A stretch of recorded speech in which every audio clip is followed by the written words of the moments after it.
Bueno, ahora resúmenos el libro de Gálatas. Bien, en esa carta que se adjudica a la autoría de Pablo, aunque también es cuestionada en la academia y se señala con otros autores posibles, se presenta el Evangelio de Jesucristo como primario, fundamental y aquello que debe ser considerado. Se dice, si alguno de nosotros, o inclusive un ángel del cielo, les anuncia otro evangelio diferente del que les hemos anunciado, que sea anatema.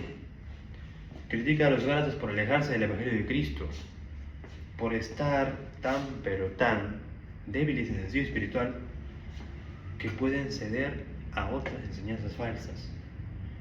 Ellos deben permanecer centrados en Cristo y en consecuencia no permitir que otro tipo de cosmovisiones estén acechándose. Luego, habla acerca de cómo confrontó la hipocresía de Pedro, cuando éste trataba de causar de una u otra manera una división entre judíos y gentiles, actuando en un contexto de una manera y en otro contexto de diferente manera.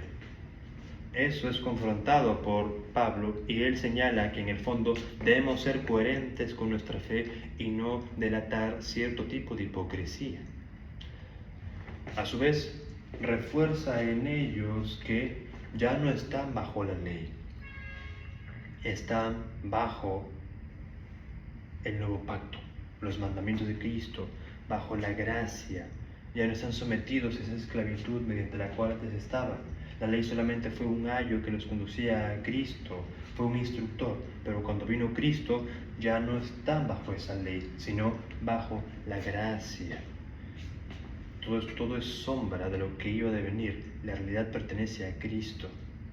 Por tanto, nadie debía criticarlos por días de reposo, lunas, que son sombras de la realidad que apuntaba a Jesucristo mismo. Entonces, ahí está la constancia, ahí está la relevancia de esa escritura, de ese aspecto fundamental. E inclusive señala el autor: con Cristo estoy juntamente crucificado, ya no vivo yo, mas vive Cristo en mí. Y la vida que ahora estoy viviendo en la carne, la vivo en la fe del Hijo de Dios, el cual me amó y se entregó a sí mismo por mí. Entonces, ahí está de nuevo enfatizando la centralidad en Cristo y en su Evangelio, y cómo es importante no confundir las obras de la ley con la gracia de Dios dispensada en Cristo.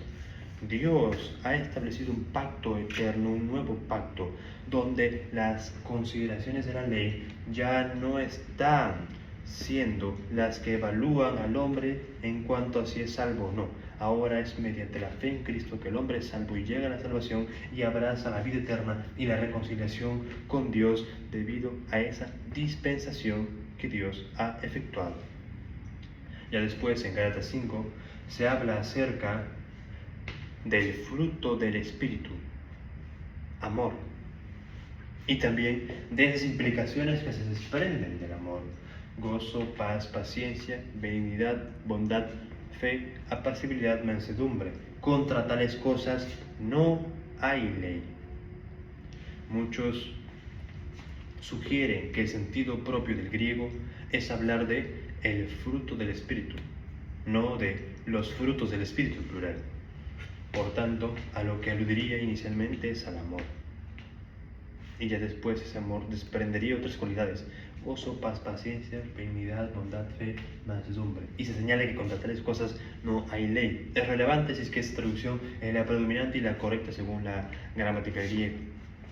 Ya luego se habla de la nueva creación, de que son herederos con Cristo y de que están aguardando una esperanza bendita y una gran realidad que beneficia al creyente, que mediante la fe y no las obras de la ley llega a unirse con Dios.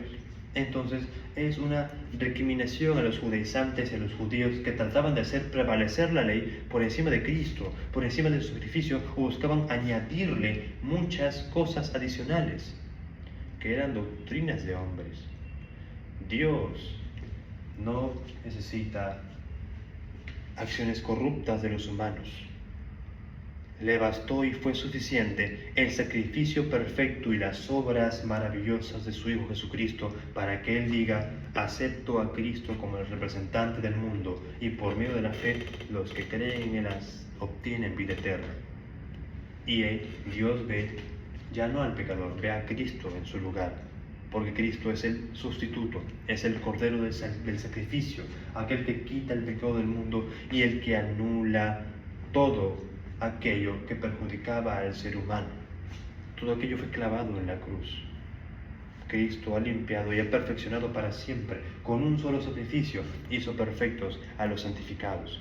Entonces ahí está. Ese libro de Gálatas es grandemente imperante en cuanto a confrontar la realidad, hacer prevalecer la gracia y no la ley, que solamente esclavizaba la voluntad y hacía consciente al hombre del pecado.